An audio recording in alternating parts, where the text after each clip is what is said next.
Hi guys, This is Mariam. and this is Anya. Alright, so we mentioned in the last episode that we're going to be interviewing me. Well, her, yeah. About my origin of a country. Not my origin, but we'll talk about that later. About Libya. So Anya is going to be interviewing me. Yep. So let's get on with it. Okay, Mariam. What do you miss most about your country? So what I miss most, or most of the memories that I have that I really liked, is when we were young children. Yeah. Me and my cousins were playing a lot. And because we're kind of foreign to them, because we come from the outside, and we know a lot more English than they do, we used to come in with like English games that we'd play, because they'd be really fascinated about the English that we speak, because we speak pretty advanced English compared to what they know. Yeah. So we would play like hand games, multiple different small games that have English words in them, and they would memorize it with us. And because we would move from my dad's side and my mom's side, we'd move from houses to house. So there'd obviously be different cousins, and each time we'd go to a new house, we'd have to teach them how to play the English games. So yeah, that was really fun, like a way to connect with them, despite our different backgrounds, I guess, a bit different living status. Okay. So what's a childhood memory that strongly connects you to your country? Any memories? Honestly, I liked the family time, because here, or in my family, we're like the family that's kind of moved from the original big huge family. So all of my cousins, all of my aunts, like everyone that I basically related to is in Libya. So I kind of liked that family gathering type atmosphere. People would just talk about, I just like listening, honestly. I just like listening to stories. My mom talking about her childhood, because you really, when you look at your parents, you're like, oh, I don't know, they don't exist as a child. Background, They don't, you can't imagine them as a child, but as soon as you see them with their brothers and their mother and with the family, it's fascinating. No, it is. It's really, it's you see a different side of them, and I like that. Yeah, I like that. That's true.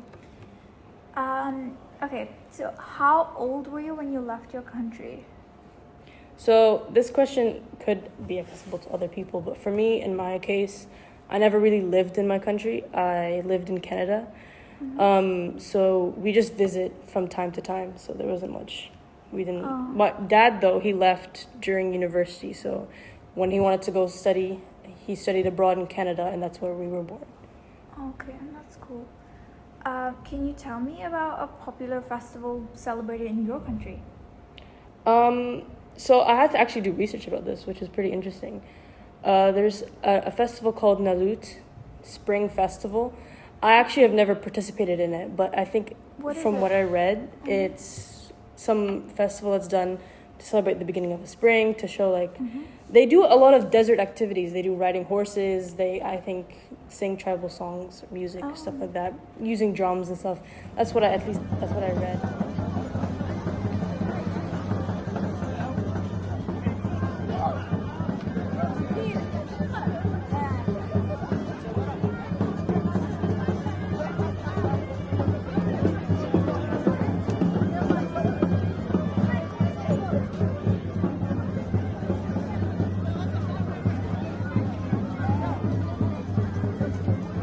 What I read. That sounds fun. It does. I want to go into that, because I kind of like the type of Arabian historic type celebration. So when I read it, I actually was like, well, I never knew it, but I actually want to participate in it. And there's also the original celebrations that we do in Ramadan, Eid, which is a part of all of Middle Eastern cultures and stuff. That's true. What are the most popular types of food in Libya? So something that's known, I guess, around the Middle East is that food is very much shared between each other. So there's not much origin. Okay, quick side note. I've mentioned that there is no dish that is originated from a specific country. I say Middle Eastern. But that is definitely not true. There are cuisines that are originated from certain Middle Eastern countries, just so I don't offend anyone. What I meant by here is that sometimes there's a lot of influence. So here I'll give you an example. Here in the Emirates, I don't know if this dish is very much originated from here, but there's something called waraq ainab. And in Libya, we have something called brak, which is very, very, very similar to waraq ainab. It is the same concept. It's a leaf. It's like a leaf roll up with certain stuffing, and the stuffing, the thing that's put inside that leaf roll is different from here and from here to Libya.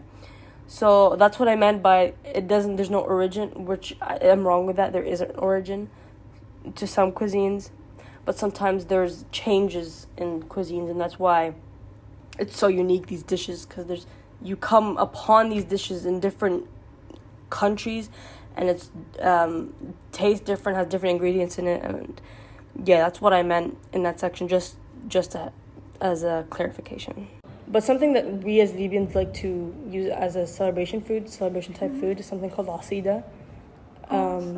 It's kind of like a dough substance that has like a hole. So it's a dough, and then you mold a hole in the middle, and you put in like honey or date syrup, and then you just use your hands to take in the dough. Oh, so it's a sweet. It's kind of, yeah. I think it fits with the type of like celebrations that you use, Eid, stuff like that. So do you treat it like a dessert? We don't eat like a main meal. It's kind of it acts like a main. We eat it usually during the morning, so it kind of acts like a breakfast, which is not it's not very healthy, but it's, I guess, for the celebrations. I would like to actually have it. Yeah, I want to taste it. We don't eat it that much here, but I wish we could eat it more, but it's really good. Is it just during festivals that you mostly... Yeah, kind of. It's during Eid. Most of the time in Libya, they do it during Eid. Here, when we do it here, my mom does it like every blue moon, but it's still really good when she does it, yeah. Yeah. Okay. You need to make me taste it. Yeah, I'll try. I'll see. Yeah. I'll see. What are the most common languages in Libya? So there's not much languages. There's not much language variation. Libya, there's the Arabic, but there's the dialect. There's the Libyan dialect that's, I guess, different from the original Arabic. And then there's some Italian influence. So there are some Italian words that are in the Libyan dialect. Yeah. القطوسة نقزت من الروشن تعطيني زوز بكوات عصير تهراجي شوية تو ندير لك حل تبرا أرقد هادي البشكليط متاعي زيد فيه وتضيع رب. I don't think it's as difficult as some Arabic dialects. For example, I don't know, Egyptian, there's nothing difficult with Egyptian. It's just really fast. I thought that the Libyan Arabic dialect wasn't that bad. Until someone pointed out that it's kind of it's difficult to understand. I'm like, no, it isn't. But maybe it's my point of view because I'm used to it, because I'm used to talking to my mom with the Libyan dialect, that it's not that hard to understand. Yeah. Some people might find it more difficult than others. But if you speak to another person, maybe from this country, you will understand, right? No, yeah, I understand 100%. I can understand 100%. Okay. So any part of your culture or traditions that you think isn't very well known internationally but should be? I don't think there's much traditions. I just like the fact that there's community where at least where I know where I live, and that I guess because there's no high accessibility to stuff like there is accessibility, but sometimes there's like power shortages and stuff like that. So internet is not very much a base of how they live. So they live more. So it's very community based. Very, yes. Okay. And I love that. It's like something different compared to being here where everything's advanced in technology. And yes, being online is really important, but having that family and having the gatherings and listening and understanding different people's perspectives and having fun, that's special. Really, really good. And I feel like, I don't think that's something cultural, but I feel like a lot of people should cherish the family that they have, and yeah, it's great. Yeah, it's really nice to have family time and connect with your community when most of the time you're online. Sometimes it's good to disconnect. Yeah. No, I totally agree. Yeah. Well, how would you describe the culture of your home country to someone who's never been there, like me? Well, I think it depends. From both my parents, my mom's side, the culture is very much out there. They're very loud, right? They're really just motive. They like to talk. They like to discuss things. My dad's side is more conservative, more quiet. I think resonates with me. I'm more quiet, but my dad's side's more quiet. I don't know if that really much mirrors culture, but I guess that's the closest I can say. If you're a person that wants to come specifically to our households, and Libyan households, and plus, like, for example, the housing and stuff, like, really old, but like really, it's vintage. It has history. Yeah. Nice. Well, I think that's it for me. All right. Yeah. I hope you guys learned a little bit about Libya. There might be a chance for questions. We can do a different episode on that. If anyone has any questions to do with Libyan culture, I don't have expertise, but I do have experience. I recommend, if you want to know more, search up Libya. Yeah. And it's a really underrated country, but it's great. Yeah, I guess that's it. Great. I had an amazing time, obviously interviewing you, but also learning about your experiences, which was amazing. So, yeah. All right. So for next week, we have finished me.